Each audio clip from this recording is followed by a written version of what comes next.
Oh, this video is far from perfect. It's not perfect at all. I'm eating my dinner. My makeup's not perfect. My hair's, not perfect.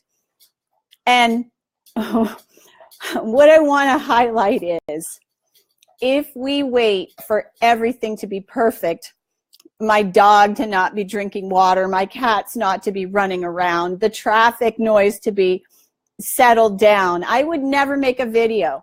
I would never have published my first book if I waited for everything to be perfect.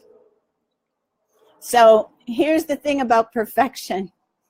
There's such a thing as good enough.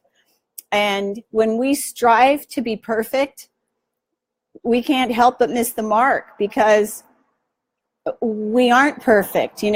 There's such a thing as reality. Things get in the way. The weather, our mood, our kids, our husband, our wife, a lot of things need to be taken into account when we try to be perfect. And I've been working with one client now for 4 years, and she's healing breast cancer. And there's two things standing in her way of her healing. One is the perfectionism. She has to have her house perfect, her bedroom perfect, her carpets vacuumed. It's only her and her husband in this 3,000 or 4,000 square foot house, but she doesn't like to have anybody come over unless the place is darn perfect. And I got to tell you that it makes life a real, it's a crapshoot, for one, because when is everything ever perfect?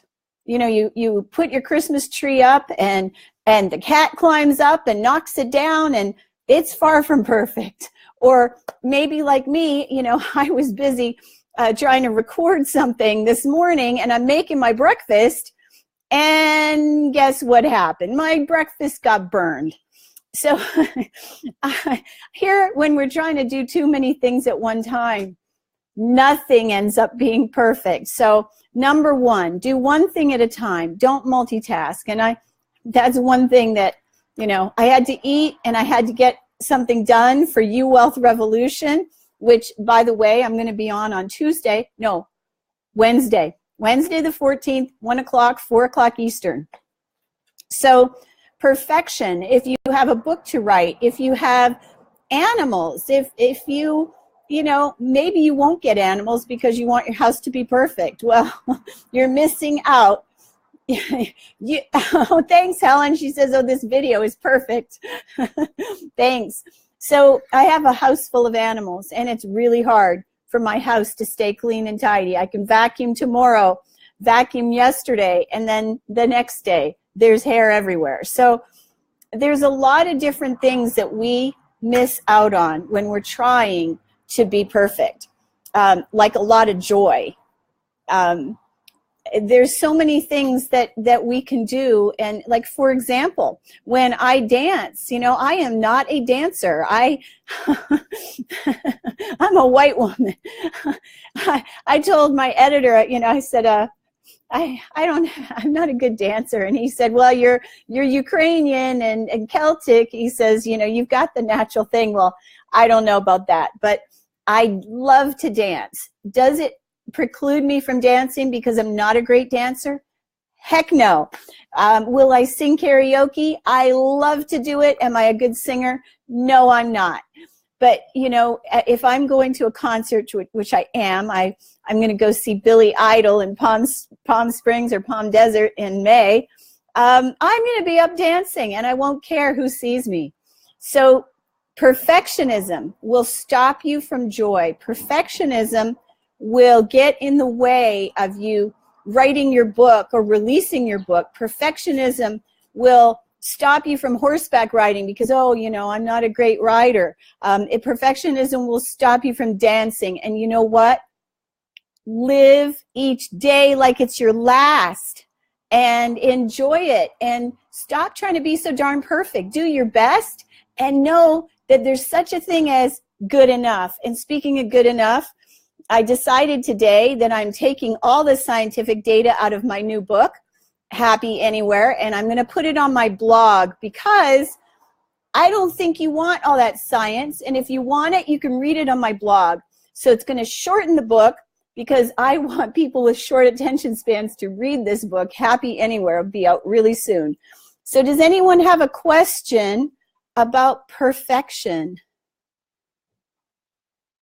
Oh, okay. Helen says, and this is really good. Thank you, Helen, for sharing. I'm a pain in the ass when I try to be perfect and when I expect it from others. You know, when we when we want others to be perfect, yes, we can really fall short and be quite disappointed. So speaking of dinner, mine is cooking, and I've got to go shoot another video, and I have to polish off this audio that I'm doing for You Wealth Revolution. So, oh, and by the way, I don't have a perfect tan, but I am exposing my bare skin here. So do you see all the things that I am doing? I was chewing at the beginning of this video.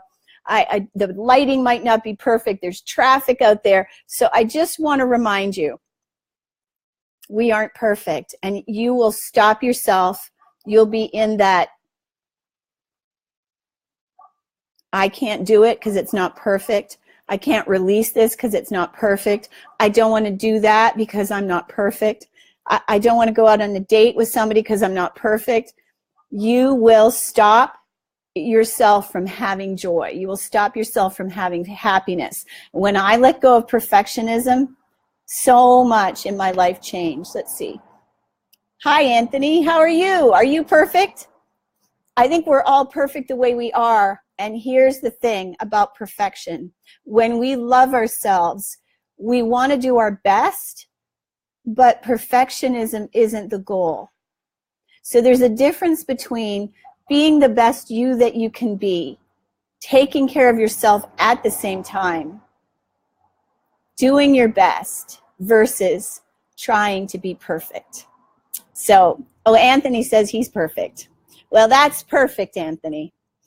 All right, everybody, thanks for watching. And just remember, there is a dark side to perfectionism. There's such a thing as good enough, and you are all good enough the way you are. I love you. Thanks for watching. I'm Jennifer Elizabeth Masters. See you.